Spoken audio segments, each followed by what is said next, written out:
All right, on this segment of Marvel Multiverse review, this is one of my favorite alternate universes. Unbeknownst to me, well, I didn't know the number, but I knew of it.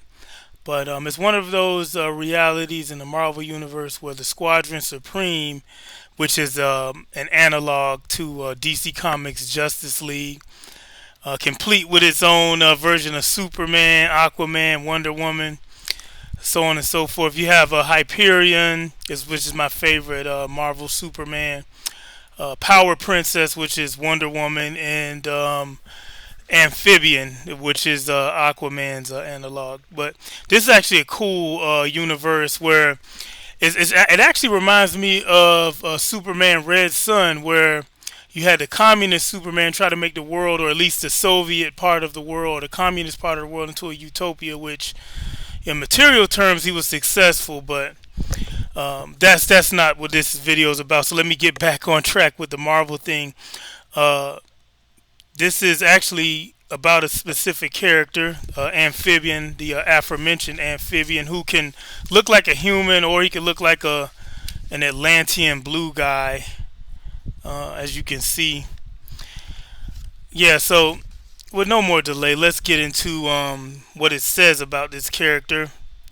Um, One of Earth's leading heroes in the alternate reality of 712, Kingsley Rice was born an amphibious mutant, happiest in the ocean but never fully at home among either humans or sea creatures because of his conflicting ties to both worlds. Rice has referred to his mother as a human, but nothing further has been revealed about his parentage. An oceanographer, Kingsley led a double life as the costumed superhero Amphibian and was a founder of the world's foremost super team, the Squadron Supreme. The Cadre Cartel, aka Serpent Cartel, corrupt power brokers secretly serving the demonic Set, covertly took over Earth 712's or 712's U.S. government and mentally manipulated most of the squadron into serving them, including Amphibian. Set's interdimensional ambitions led the squadron to clash with Earth 616 leading heroes, the Avengers, whose new recruit Hellcat, Patsy Walker, handed Amphibian a humbling defeat before the Avengers helped the squadron topple the cartel. Later, the dynamic Noel, the Living Darkness, and Noel is an awesome character, and that's Noel spelled with an Null, because, as always, and it's one of my pet peeves about comics, when you're retelling the same stories over and over again, you rehash characters over and over again, you take ideas from old characters and create new characters. So there's really no continuity. So I always laugh when I hear people arguing about, oh, so and so is this strong versus that strong. It's always, these stories are always retold, reimagined. So there's no one version of any comic book character from DC or Marvel because they're always rebooting. But Noah was one of the best villains in my opinion. This was an entity that was composed of millions of beings that created suicide because they were one of the first intelligent species in the universe.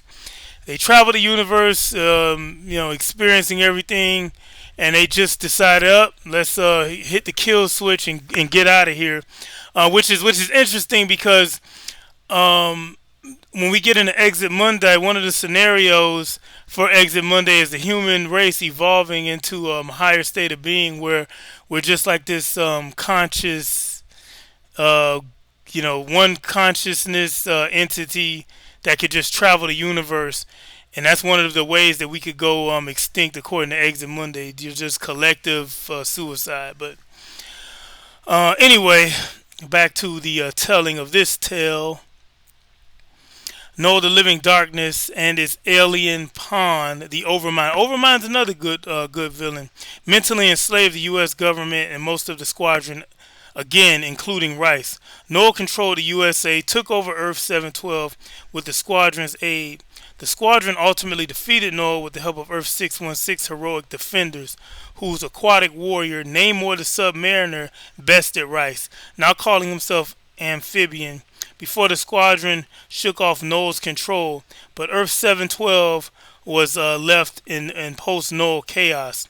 To restore order in America, the Squadron Supreme took over the U.S. government and launched a Utopia program dedicated to imposing radical social reform. Amphibian and fellow Squadron founder Nighthawk Kyle Richmond opposed this plan, fearing its impact on civil liberties and human condition, but were outvoted. Amphibian reluctantly acquiesced while Nighthawk resigned in protest. After the squadron started using behavioral modification machines to brainwash criminals into renouncing crime, even drafting their behavior modified foes, the Institute of Evil, the squadron Amphibian argued against these decisions on ethical grounds but was again outvoted.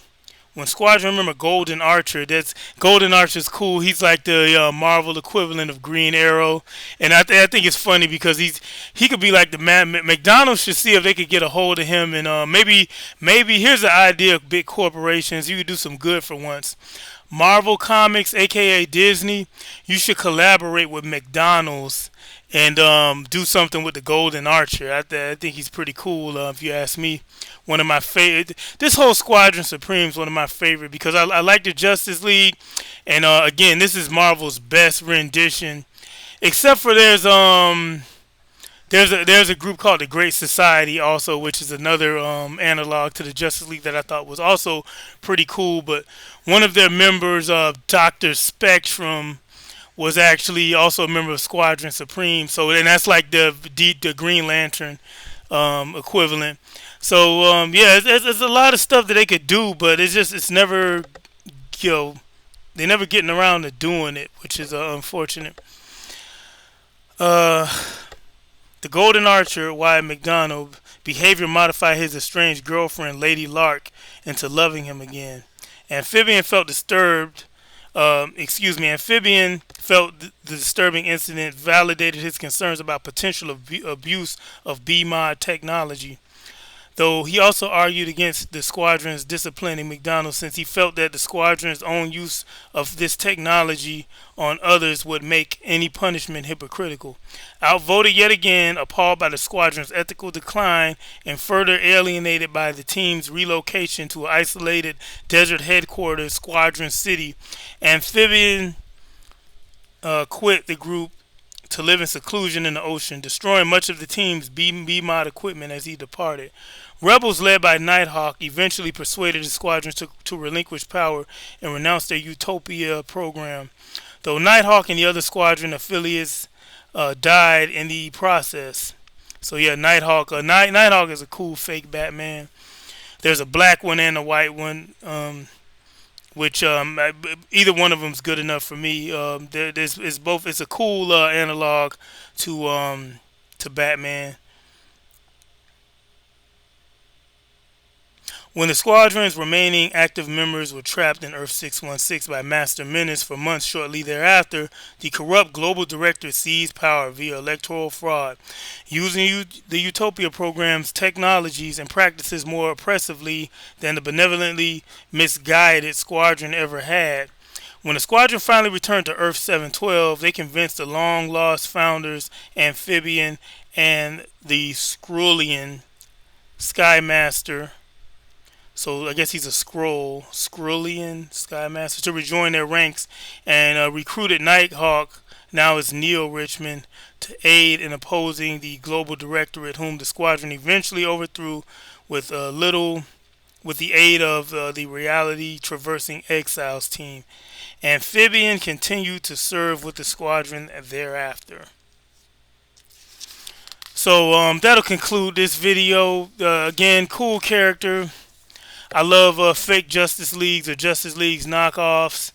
I don't like this.